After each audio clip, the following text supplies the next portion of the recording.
I'm your host, Jacob Verdin. I'm going to bring you a little bit of an LSU practice report. I'm going to keep it nice and slim. Short little report, probably 10-15 minutes. Then we got the last LSU football practice highlight video coming out today. Last time we got to go to practice, got our gander, got our notes, got our intel. Next time we see them on the field, it's Sunday, September 1st. LSU versus USC in Las Vegas. Hit the subscribe button for more LSU football coverage. Hit a thumbs up if you've been enjoying the coverage, the streams, the fall camp practice reports. Appreciate all the support that we've been having on them as of late. Appreciate everybody viewing the live streams. We will be changing our live stream time. We'll continue to go live around lunchtime this week. Friday will be our last one. We'll do it around noon, 11 a.m. to noon. But Monday school is starting. We'll keep our Monday, Wednesday, Friday format. However, we will move it more towards about 1 o'clock in the afternoon. 1 p.m., Monday, Wednesday, Friday, the Verdin Verdict will continue to coverage, just a little bit different time. I wanted to communicate that with y'all before we jumped into that slot next week. But a couple of interesting notes from today's practice. Nothing too crazy, nothing too wild. We will start off with some injuries. A couple of additions to this injury list. We've been monitoring Chris Hilton. We've been monitoring Zy Alexander, of course, John Emery, a couple other pieces, Jelani Watkins. There's been some bumps. However, there's 3 big names added to the injury list today. First things first, Miles Frazier did not practice, was walking in a boot, was limping, quite frankly. It looked like he was favoring lower ankle, maybe a foot, not exactly sure what the injury is, but he did not practice. Wes Weeks did not practice. Similar situation. Wasn't limping as bad, but he was in a walking boot. It seemed like his was a little more decent of an injury at least. And this is all speculation just based off the way they were walking, the way they were looking, the way they were grimacing. Could have been hot too. Never know. Sage Ryan did not practice. No boot, no clear indication on what's hindering Sage, but he was a part of the absentees, at least on the starting side. And then once again, Chris Hilton Jr. misses a practice. He's got a bone bruise, Coach Kelly says. They imagine that Chris will be back this weekend. He was on the far side of the field from us, kind of doing some slower, passing drills, catching balls. But all of these guys were dressed out today, so that is good news. I'm sure y'all are wondering, though, who stepped in their roles, who was the backups for these positions. Well, Miles Frazier wasn't playing, so Tyree Adams stepped in at that guard spot, and he did pretty good. Tyree's a bigger offensive lineman. He's going to have to kind of push through some of the inexperience, but he looks great. He looks like he's got a lot of potential, and they're going to be able to use him in this spot, potentially, if Miles is not ready to go for week 1. He's expected to be, but you know how injuries can be sometimes. Sometimes they can be really finicky. Another, backup, Wes Weeks is hurt, so Whit Weeks kind of facilitated in and out. It's kind of hard to tell who would be that spot or that fill-in at that spot, especially because Wes isn't going to be in the first group. So it could be a couple of different things at that spot. Sage Ryan was replaced by J.K. Johnson. J.K. got in the ones, and this kind of answers the question that, myself, our guy Blanche, a lot of people have been wondering. How does J.K. look? How has he been developing, and will he be thrown out into the mix in week 1? I think this answers our questions. Yes, J.K.'s been looking good enough to be pushed into that role, and did he have his ups and downs today? Yes, but that's been the DB room as a whole. He's getting in the mix. That looks like your next man up. Kind of gives you a little bit of an indication on Zy Alexander as well. Zy was out there. He was out there playing. J.K. took the next rep. Maybe Zy has to have some more time. Maybe he's not, performing as well as they would hope. Who knows, the situation with Zy, but we'll continue to monitor that one. Last but not least, Chris Hilton was backed up by Kyle Parker, and that's an interesting one because I would have guessed, maybe an Aaron Anderson. And Aaron Anderson had a hell of a day at practice today, too, so who knows? Maybe he's thrown into that role before it's all said and done, hypothetically, but like Coach Kelly said, Chris should be back this weekend. That's the plan. A week before USC, you don't want to see your starting guard, second corner, and your second wide out go down. That's some attrition that we weren't prepared for. A little more notes on the offensive side of things. Josh Williams led the running backs today. It was pretty clear. It's been pretty clear. There's not many question marks around his impact, his role, his rep count, all whatever type of, phrase you want to put on it. he's going to be the guy. He's the lead horse. He's been getting the most of the carries. In the highlight video that I'm going to post soon, you'll see some of that as well. Now, the backup spot, the running back 2 spot, I think Caleb Jackson can take that one. More than likely, they'll throw John Emery in there. However, for all the Caleb Jackson supporters, for all the Caleb Jackson fans, for everybody that sees the obvious, quite frankly, potential that he possesses, he's going to get his shot. He's going to get his chance. It'll come as soon as week 1. Will he be the lead horse, starting, carrying, double-digit carries? Probably not. But he'll get opportunities. You even saw kind of Joe Sloan teaching him up, coaching him up, telling him to run through some people. And, I mean, the whole offense knows what he's capable of. The coaches know what he's capable of, and they trust him. They're ready to throw him out there in the fire and just see how he handles it.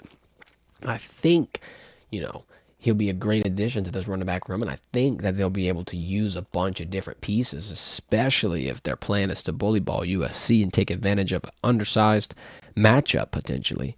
You hear a lot of talk about USC and their edge, how their edge positions could potentially be, on the up and up, or how, they're trying to get back to that perennial powerhouse size, at least in the trenches. And on the offensive line, they're doing it. USC's offensive line is not small. It's not, undersized. It's not going to be similar to what the narrative is around their defensive line. Their defensive line isn't puny. It's not like, they're going to get pushed around all game. But there's a lot of them that are under 300 pounds. If you're under 3 bills on the defensive line, you might have a tough time stopping a guy like Caleb Jackson, a guy like Josh Williams, especially when they're going to repeatedly force it down the middle or, down the outside, whatever the case may be. The running game will not slow down in week 1. If I had to guess. A lot of that's going to be because, you have one of the best offensive lines, but quite frankly, the other half of it is a credit to the talent and the coaching. Frank Wilson has obviously put together a great room. The running back depth has been a lot of the talk of LSU's offensive weaponry this summer. Of course, it's led by the offensive line. It's led by wide receiver depth, maybe even a Garrett Nussmeier. Some people are sprinkling a little Heisman conversation in. I think that the biggest point, the biggest takeaway, the biggest strength that we have witnessed is just how many mouths that they have capable, to be fed in that room at running back. And a lot of people are wondering, well, why would you even try to put that many people out there? Why would you even want 4 running backs? No, you don't necessarily do. But the fact that you have them, the fact that you could throw 4 out there, I think that that's going to be a benefit. That's going to be something that helps LSU roll into week 1 confidently. Because, you got your wideouts. You got the, talented offensive line. You got the quarterback who's ready to step up and sling it. But you've got an easy, fundamental path to a victory here that doesn't require a lot of risk. You keep the ball on the ground, you keep it safe, you hold on to it, and you potentially chew the clock, and the game's a lot safer. I think, of course, if USC scores and keeps up pace and it's a close game, you'll see the pass game break out. But the running game will be a huge testament to how good that passing game can get. You run the ball like clockwork, and then now your play-action game's set. Now you got a lot of people inside the box on the defense. You got a lot of things that they're going to try to stop that run with that could open up other areas to the offense. So I feel like, that's been the strong point. That's been the thing that I wanted to see grow the most from LSU, and I'm pretty satisfied with it from what we've seen from fall camp on the running side.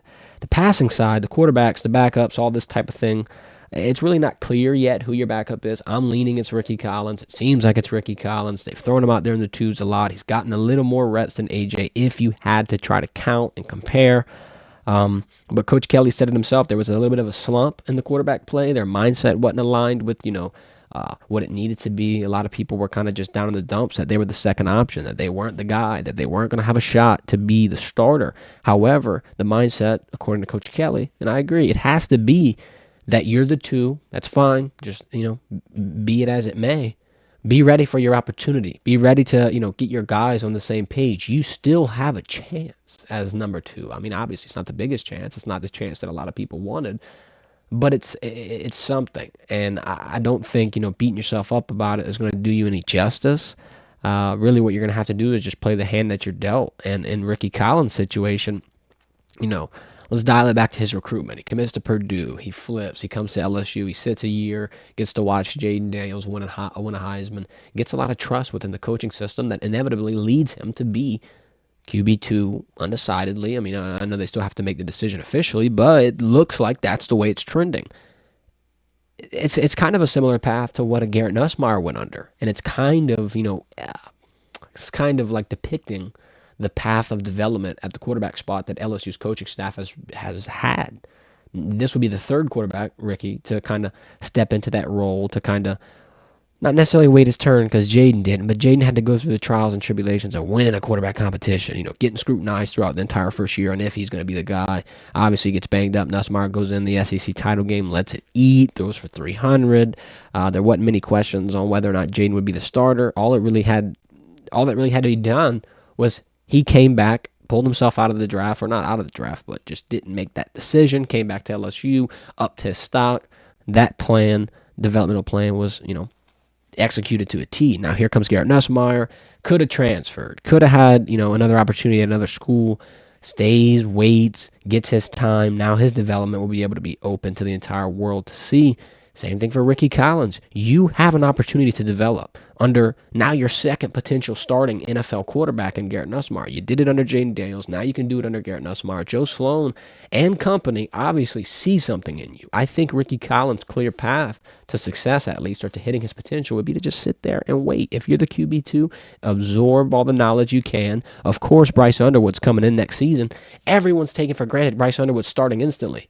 Be that as it may, if it happens, it happens. If it doesn't, it doesn't. The next man up will probably be Ricky Collins.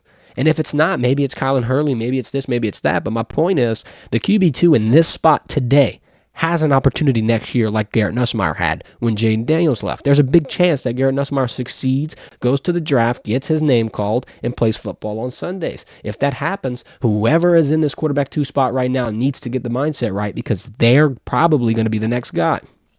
And that's kind of what Coach Kelly's been preaching. Let's get everybody ready. Let's get everybody on the same page. This is the show. Last offensive note before we move into the defensive side of things. Aaron Anderson, he's doing good.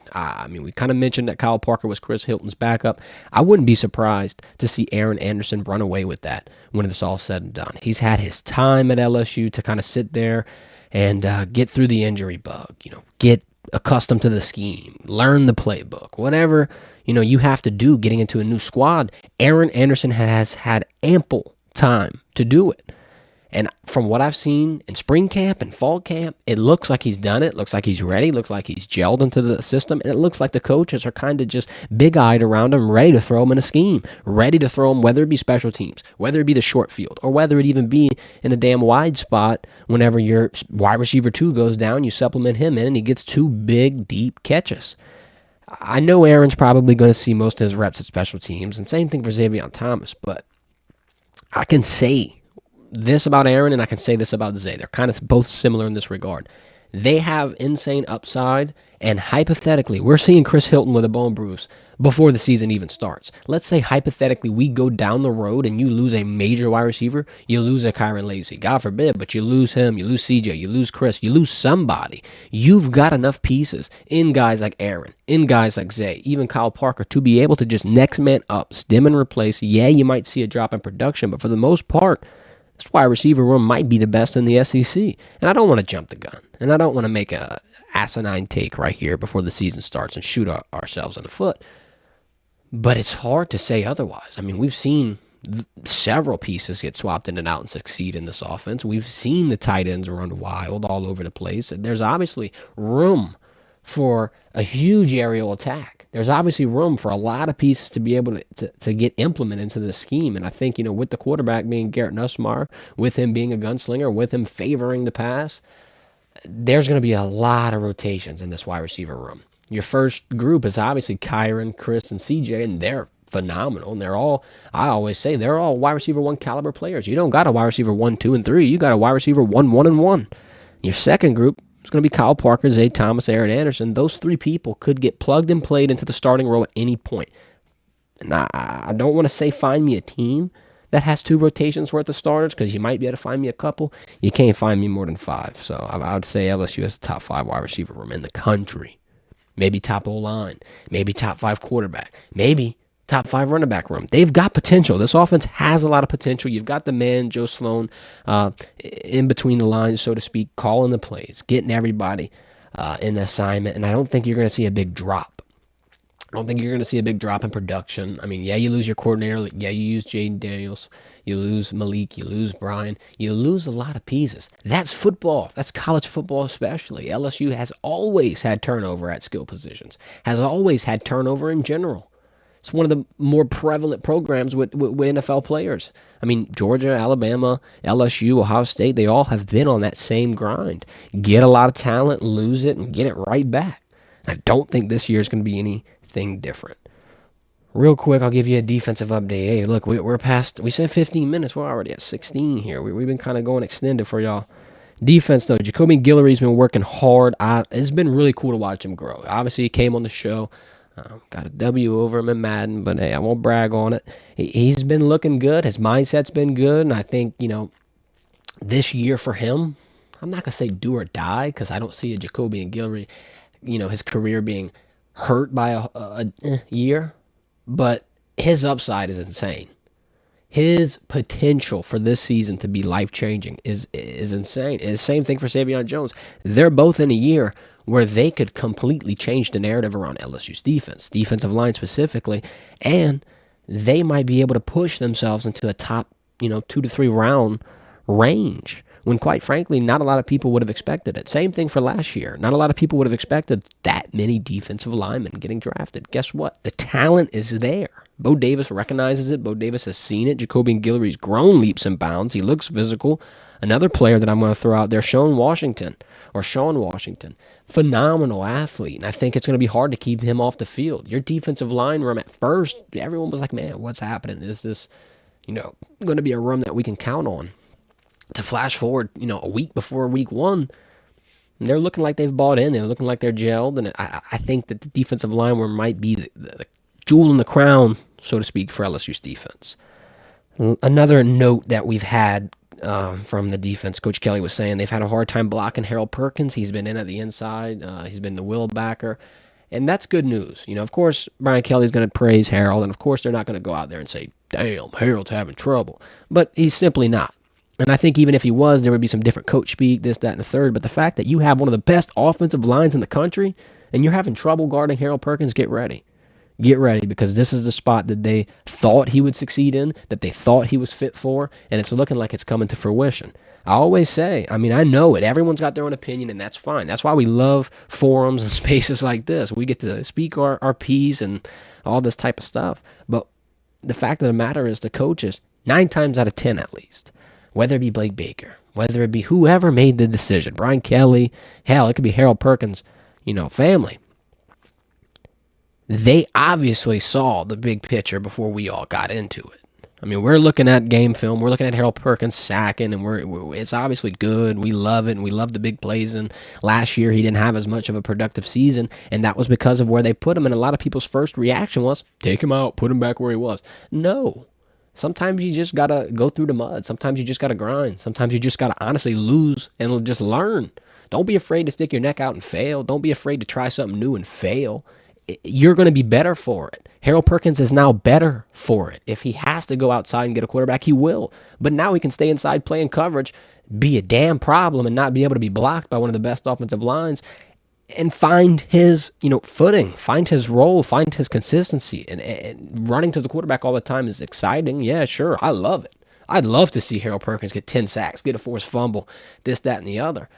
But I'm going to keep comparing it to a Tyrann Mathieu situation. You never really know what you got till it's gone. You don't want to see Harold Perkins run out in the NFL and be a damn animal in coverage and us sit back and be like, we should have tried it. I think it'll pay dividends here, and it might be confusing at first, but at the end, everyone's going to kind of be like, yeah, it was clear. Hindsight's 20/20. That's all I got to say. Real quick, 3 more notes. Make this one fast. Jelani Watkins is back. He was banged up. He was in a boot. He had that lower injury as well as, Wes and Miles. But he's back on the field. He's doing his little special teams returning. And speaking of special teams, no decision at punter yet. They're going to kind of go back and forth between Peyton and Blake for the greater part of a week, I'd imagine. I'm going to think that Blake, the punter from LA Tech, the transfer, is going to be able to take the job. Peyton Todd has had a lot of praise. He's had a lot of time. And I'm just not sure if he's done enough to really woo them. What do I know, though? I'm not a big punter guy. We'll have to call Pat McAfee in to give us some inside information. And last note, the tight ends have been running wild. I wanted to leave y'all off with that. I know I've been saying that. I know I've been praising it. Kamorian Pimpton will be a star. Hold me to it. Screen record this. Jacob Verdin from the Verdin Verdict says Kamorian Pimpton will have a huge season. Not only because they've been implementing him into the pass game, not only because he's been getting a lot of targets. It's just impossible for me to see that size, that mismatch, that commitment, that dedication, and just watch it fall through. I mean, you've heard him on our platform, on our show, with our interview with him, just kind of talking about how focused he is on this upcoming grind, how obviously he wants to score a touchdown at Tiger Stadium. I mean, who doesn't? But just the overall confidence that he has, it's radiating off of him. It's making you feel like he's going to be a huge piece into the puzzle. And from what you've seen during camp, he's made big grabs over tough defenders consistently. And those are the little pieces that you'd want from a receiver to be able to even earn those type of reps. So shout out Kamorian Pimpton. We talked to him a little bit throughout camp. And the main thing I was telling him is, bro, first off, congrats. Second off, you have been shining, simply put. He's going to be...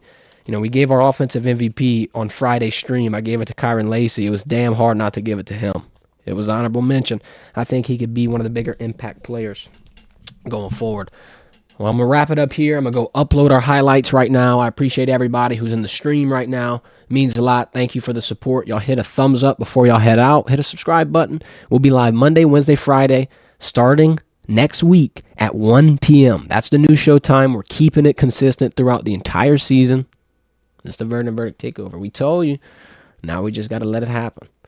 Y'all have a good one. Thank you for tuning in.